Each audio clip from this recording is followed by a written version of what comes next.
네, 호키TV 허영호입니다, 여러분. 오늘 지금 일요일인데, 이 방송이 이제 월요일날 업로드가 될 것 같아요. 네. 가장 좋은 거는 손아섭 선수가 오늘 정말 화려하게 부활을 해서 이 콘텐츠를 안 올릴 수 있으면. 안 올려야죠? 네, 올릴 필요가 없으면 가장 좋은데, 일단은 최근에 손아섭 선수에 대한 우리 팬분들의 이야기가 많기 때문에 그 이야기에 대해서 좀 하나하나 짚어보는 시간을 가져볼 텐데요. 일단은 손아섭 선수의 부진의 가장 큰 원인이 뭐라고 생각하세요? 심적인 부담감이 좀 제일 큰 것 같아요. 그 타자들은 시즌 초에 타율이 확 올라가 있으면 계속 유지를 하려고 노력을 하거든요. 또 기분이 좋은 상태이기 때문에 또 유지가 됩니다. 근데 초반에 좀 타격이 침체된 선수들은 그걸 끌어올리려고 굉장히 노력들을 많이 해요. 그러다 보면 정신적으로 굉장히 피곤해지고 또 정신이 피곤하니까 몸도 피곤해진다, 이렇게 좀 볼 수 있는 부분인데 굉장히 심적으로 부담감을 좀 많이 느끼고 있지 않나, 그렇게 좀 생각이 됩니다. 타격 자세, 그러니까 메커니즘 부분에서는 좀 어떤 게 문제가 있을까요? 뭐 크게 보면 어떻게 보면 작년하고 달라진 게 전혀 없는 것 같이 보여요, 타석에서 움직이고. 근데 작년하고 달라진 부분은 임팩트 순간에 앞쪽 어깨가 좀 빨리 열리고 다리가 제자리에 있지 않다는 거, 중심이 자꾸 무너진다는 거, 이게 이제 올해 타격 부진의 원인이 아닌가 이렇게 생각하거든요. 근데 이런 부분들은 손아섭 선수도 알고 있을 거예요. 공을 최대한 끌어다 놓고 자기 몸 앞에서 치려고 하고 노력을 하다 보니까 배트도 좀 짧게 잡고 또 짧은 스윙을 하려고 하다 보니까 그런 현상들이 나오지 않나, 이렇게 좀 생각이 되는데요. 사실 손아섭 선수가 그 올해 안타를 친 걸 보면 반 이상은 빗맞은 안타예요. 맞아요. 잘 맞은 안타가 별로 없어요. 제일 문제는 뭐냐면 손아섭이 이제 FA를 한 번 한 선수고 올해 시즌 끝나면은 FA 두 번째를 합니다. 그러니까 한마디로 얘기하면 베테랑 중에 베테랑이라고 할 수가 있죠. 그동안 그 타격 부분에서는 뭐 내놓으라는 선수였으니까 이런 선수가 슬럼프에 빠졌을 때 옆에서 누가 조언을 해줄 수 있는 지도자가 있어야 되는데 그게 쉽지가 않습니다. 그러니까 아섭이가 달라진 부분이나 아섭이가 이제 지금 모자란 부분, 안 되는 부분들을 지적을 해줄 수 있는, 그걸 포인트를 잡아서 얘기해 줄 수 있는 코치가 주변에 없다는 게 가장 큰 지금 슬럼프가 길어지는 원인이 아닌가, 이렇게 좀 보여집니다. 그러니까 본인 스스로가 해결을 해야 되거든요. 그러니까 옆에 누가 도움만 주면 금방 그게 짧아질 텐데 그게 아니니까 좀 계속 길어지는 것 같아요. 예전에 이승엽 선수가 일본에 있을 때는 또 김성근 감독님이, 전 감독님이 이제 직접 가서 또 슬럼프도 좀 이길 수 있도록 도와주고 그랬던 적도 있잖아요. 그런 적이 많죠. 지도자의 도움이 좀 필요한 상황인데 그런 것들이 아직까지는 좀 보이지 않는다. 그렇죠. 일단 뭐 도움을 줄 수 있는 코치진이 있어야 되는데 제 생각엔 그래요. 제 생각에는 타격 코치도 지금 뭐 미국인 코치고, 미국인 코치들은 선수가 다가가지 않으면 절대 먼저 불러서 얘기하는 스타일이 아니에요. 아메리칸 스타일은. 우리나라는 코치가 자꾸 이렇게 얘기를 해주는 스타일이잖아요. 그렇죠. 그러면 좀 다르다 할 수가 있는데 손아섭 선수 지금 혼자서 고민이 엄청나게 많을 거예요. 이걸 어떻게 헤쳐나가려고 고민이 굉장히 많을 겁니다. 야구를 원래 못했던 선수고 배팅을 잘 못했던 선수 같으면 큰 고민을 안 해요, 사실은. 근데 워낙 잘했던 선수가 지금 갑자기 못하게 되니까 주변에서 누가 도움을 줘야 되는데 그런 부분이 좀 미흡하지 않나. 그리고 또 주변에 있는 사람들도 함부로 얘기하기가 참 까다롭죠. 어렵죠. 그러니까 워낙 잘했던 선수이기 때문에 함부로 내가 얘기해서 이게 잘못될 수도 있다라고 생각하는 그런 생각 때문에 이 조언을 잘 안 하는 경우가 많아요. 근데 옆에서 누가 진짜 선배든지 후배든지 아니면 뭐 코치가 됐든 간에 옆에서 지적해 줄 수 있는, 또 도움을 줄 수 있는 이런 사람이 꼭 필요하다고 좀 생각이 됩니다. 예전에 뭐 메이저리그에서 어떤 선수인지 기억은 안 나는데 어떤 잘 치는 타자가 한번 슬럼프를 엄청나게 겪었는데 집에서 이제 밥을 먹다가 아내가 그런 이야기를 했다고요. 아내한테 물어봤대요. 내가 요즘 너무 못하는데 혹시 너는 그냥 단순하게 그냥 뭐 아내가 무슨 도움이 되겠어요, 사실.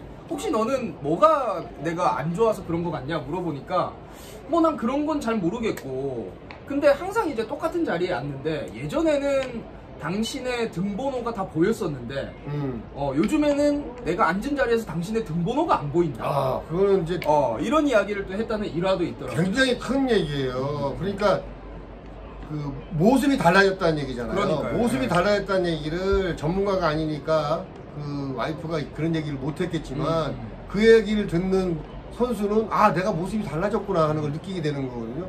그러니까 그런 조언들이 아주 작지만 그런 조언들이 손아섭 선수에게 이제 필요하지 않나. 그 옆에서 누가 좀 지켜보고 그런 얘기를 좀 많이 해줬으면 좋겠어요. 물론 손아섭 선수가 혼자 노력을 하고 일어서야 됩니다. 그리고 지금 제일 중요한 건 손아섭 선수가 너무 자치려고 할 게 아니라 초심으로 돌아가야 돼요. 슬럼프를 해결하는 방법은 제일 좋은 방법은 무조건 기본기거든요. 기본에 충실해서 자기가 갖고 있는 그 타격의 이론대로 기본에 충실해서 자꾸 노력을 하다 보면 슬럼프는 또 탈출할 수 있습니다. 우리 팬 여러분들께서 이제 궁금해 하시는 것들 몇 가지만 좀 살펴볼 텐데, 첫 번째로 가장 궁금해 하시는 게, 아니, 손아섭 선수의 좀 타순이라도 좀 변경을 해서 편하게 만들어주는 거 어떠냐, 이런 생각 많이 하시거든요. 안치홍 선수가 1번 타자로 하다가 계속 처음엔 좋았지만 계속 조금 안 좋아지니까 힘들어하고 안 좋아지니까 이제 정우 선수가 1번으로 올라갔고 안치홍 선수가 6번으로 내려왔어요. 내려왔는데 성적이 좋았단 말이에요. 그렇죠. 이건 심적으로 1번 타자나 뭐 6번 타자나 타순이 돌아오는 거는 똑같다고 생각을 하지만 시합을 하면 선수들은 다릅니다. 1번 타자는요, 수비 끝나면 바로 들어와가지고 바로 매일 준비를 해야 되는 것 같아요. 매해마다. 근데 6번 타자는 조금 여유가 있고 9번 타자는 상당히 여유가 있습니다.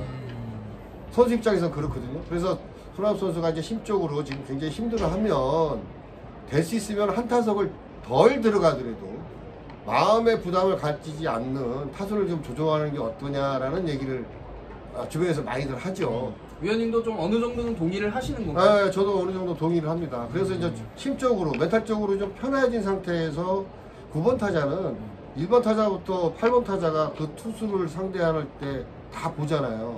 거의 시간으로 따지면 만약에 투수한테 막히면 거의 1시간 뒤에 들어가잖아요. 그렇죠. 1시간 아니면 30분 한 후에 30분 뒤 정도에 들어가니까. 그러면 이제 그 시간 동안 지금 마운드에 있는 투수가 어떤 공을 지금 우리 선수에게 던지는지, 또 상대 포수가 어떤 공을 지금 유도를 하는지를 다 보고 들어간단 말이에요. 그러니까 노림수를 가질 수 있는 그런 여유가 생기는 거예요. 9번 타자는. 물론 데이터를 갖고 시합 전에 들어오겠지만 그거보다도 현장에서 어떻게 움직이느냐를 1번 타자부터 8번 타자까지 다 보고 있으니까 9번 타자는 굉장히 쉽죠. 그렇다고 뭐 손아섭 선수가 9번 타자를 하라는 얘기가 아니고 1번 타자는 그 대신에 그런 게 2번으로 없어요. 나왔으니까. 네. 오늘은 일단은 1번으로 또 기용이 됐습니다. 일요일 경기. 네, 5월 9일. 그게 없어서 그 전에 시합 전에 데이터 분석을 해서 그거를 이제 머릿속에 넣고 그 자료만 가지고 들어가는 거란 말이에요. 그래서 아무래도 이제 심적으로는 1번 타자가 굉장히 힘듭니다. 자, 그럼 두 번째로 너무 안 좋으면 2군이라도 좀 보내서 뭔가 마음의 여유를 찾고 오게끔 하는 게 좋지 않냐, 이런 이야기들도 있어요, 팬분들께서. 뭐 손아섭 선수가 2군에 간다는 건 저는 크게 도움이 안 된다고 생각해요. 팀에도 도움이 안 되고 손아섭 선수가 빠졌을 경우에 대처할 수 있는, 손아섭을 대처할 수 있는 선수가 과연 누가 있느냐. 있으면 가도 돼요. 있으면 가서 충분한 휴식을 또 취하고 완전하게 몸을 만든 다음에 올라와도 상관이 없어요. 다른 팀을 예를 들자면 4번 타자인 박병호 선수가 공격이 안 좋으니까 홍은기 감독이 2군에 내려보냈어요. 몸이 완전하게 회복이 되고 타격감이 완전히 올라온 다음에 올리겠다. 그건 뭐 감독의 선택이에요. 근데 허문회 감독이 과연 지금 롯데의 구성원으로서 볼 때 과연 손아섭 선수를 빼고 시합을 할 수 있나, 그런 또 의구심이 좀 드네요. 네, 그런 결단은 안 내릴 거라고 좀 보이고 있거든요. 그리고 손아섭 선수도 내려가려고 하진 않을 거예요. 1군에 있으면서 본인이 시합을 하면서 이겨내겠다, 이런 얘기를 할 거라고 지금 보여집니다. 제가 시즌 전에 손아섭 선수와 만나서 이제 사적으로 좀 만남을 좀 가졌었는데, 그때도 이야기를 한 게, 본인은 항상 벼랑 끝을 이제 잡고 있는 심정으로 항상 매 순간을 이제 은퇴하기 전까지는 그렇게 이제 야구 선수로서 삶을 살 거다, 이런 이야기를 했는데, 또 이제 그런 게 어떻게 보면은 지금 이제 십몇 년을 했잖아요, 프로 네. 생활을. 그러다 보니까 이제 어떻게 보면 지금 이제 또 중요한 FA를 앞두고 이런 것들이 오히려 또 부담이 될 수도 있으니까. 부담이 될 거예요. 제가 아는 손아섭 선수는 뭐 2군에 있을 때부터 프로야구 들어와서 여태까지 한 번도 노력을 안 한 해가 없고 안 한 날이 없다고 생각이 돼요. 굉장히 그 성실한 선수고 롯데의 다른 선수들에게 귀감이 되는 그런 선수라고 좀 생각이 되는데, 제일 문제는 그거예요. 그러니까 지금 손아섭 선수가 항상 그 무거운 짐을 가지고 간다고 본인이 생각을 하잖아요. 그런 마음가짐 가지고 저는 열심히 하겠습니다라고 얘기를 하는데, 뭐 예를 들면 짐을 많이 실은 리어커를 지금 끌고 가는 심정일 거예요. 평지를 달릴 때는 뭐 그런 데도 안 편한데 내리막이 있으면 또 본인이 힘 조절하면서 갈 수 있잖아요. 이건 뭐 타격감이 좋을 때 얘기고요. 오르막은 엄청나게 힘들단 말이에요. 지금 그런 처지에 놓여있다고 생각을 해요. 이건 뒤에서 누가 살짝만 밀어줘도 굉장히 올라가기가 쉬운데 그 밀어주는 사람이 없다는 거죠. 혼자 낑낑대고 올라가는 걸 지켜보는 사람만 있지 약간 뒤에서 도움을 주는 그런 사람이 없다는 게 좀 아쉽지 않나요? 제 생각엔 좀 그런 부분이 좀 아쉽습니다. 네. 손아섭 선수 옆에서 진짜 힘들어할 때 두 손이 아니고 한 손이라도 이렇게 가볍게라도 밀어줄 수 있는 사람이 좀 필요한데 그런 사람이 없다는 게 좀 아쉽네요. 어쨌든 우리 손아섭 선수가 오늘 경기부터 좀 달라진 모습 보여줬으면 좋겠고, 저는 뭐 개인적으로 그렇습니다. 손아섭 선수 때문에, 손아섭 선수 덕분에 몇 년 동안 너무 즐거운 야구를 봤어요. 그리고 저희도 아무리 큰 점수 차로 지고 있더라도 손아섭 선수가 1루까지 열심히 주루 플레이하는 모습, 뭐 그런 모습 하나에 사실 감동을 받았단 말이에요. 예, 그런 모습이 있었던 손아섭 선수고, 지금까지 우리 롯데 팬들 너무나 즐겁게 하고 행복해 해줬던 손아섭 선수이기 때문에 조금 이럴 때 우리가 한 손까지도 아니겠지만 옆에서 이제 좀 응원을 조금 해줄 수 있는 우리 팬 여러분들도 조금 더 손아섭 선수 기다려주시고 조금 더 응원해주시고 잘할 수 있도록 기도해주시고 그러면 어떨까. 뭐 저희도 조금이나마 그런 마음을 좀 가지겠습니다. 그리고 손아섭 선수가 이거 보고 있으면 항상 손아섭 선수를 응원하는 팬들이 훨씬 많다는 거예요. 저는 손아섭 선수 욕하는 사람을 한 명도 못 봤어요. 응원하는 팬들이 훨씬 워낙 많다. 많고 맞아요. 또 워낙 또 생활도 건실하게 하고 있지만 운동장에서 프로야구 선수가 프로다운 모습을 보여주기 때문에 박수를 계속 받는 게 아닌가 싶거든요. 맞습니다. 빨리 이 슬럼프를 좀 탈출해서 네. 정말 손아섭다운 공격이 좀 계속 이어졌으면 좋겠습니다. 마음의 짐을 너무 이렇게 가져가지 말고 조금 덜어놓고 편안하게 경기할 수 있는 손아섭은 손아섭입니다.